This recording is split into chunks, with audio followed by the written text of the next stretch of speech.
So Jaylen Brown for Kevin Durant. That's the latest rumor going around. Hmm. I like Jaylen Brown a lot. As a matter of fact, I think that in spurts he's better than Jason Tatum, but Jason Tatum is like the face that they want to promote.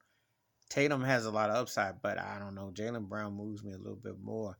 And Jason Tatum stunk it up in the finals against Golden State. I don't care what LeBron James says or nothing. I mean, Jaylen was a little bit better, but you got to put the two parts together, and I don't. But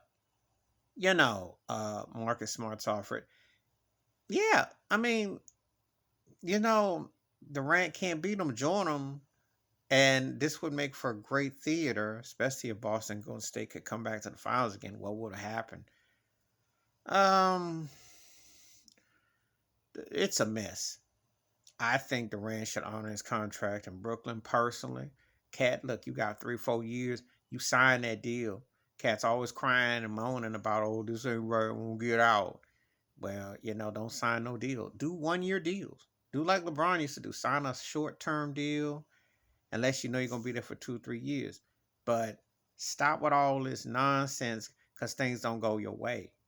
Think about that before you sign a big old term deal.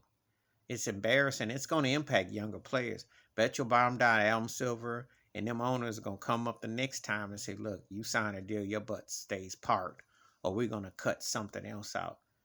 But there's no reason to try to, undo what you did.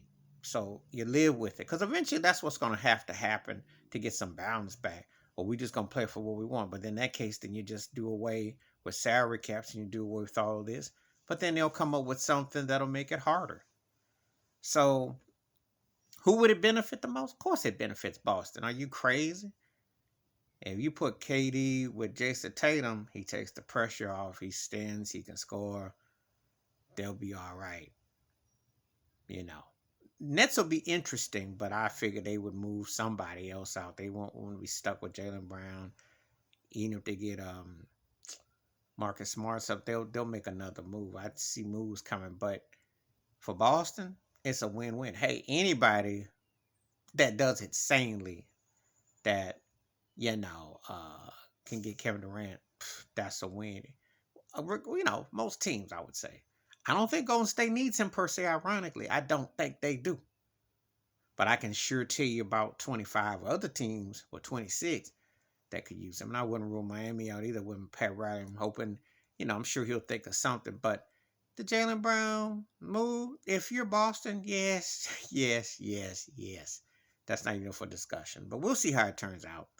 Kevin Durant always stays as a soap opera. Him and LeBron have played this role for the last decade. It's your turn to steal the summer. No, it's your turn. Abbott and Costello, who's on first, who's on second, who's going to get the last of doing this. And this is one of the reasons why the NBA is in the toilet now. Guys sign, don't want to stay, want to have their way, want to be pampered. And look, you sign a deal with a team who, how many players you going to keep playing with everybody you think you can win? It don't work that way. Please hit like, subscribe, welcome thoughts and comments, and I do respond. Thank you. Wash your hands, keep your mind clear, watch out for another. And they're making this into one big old soap opera, which the NBA likes. Sadly to say, I'm out.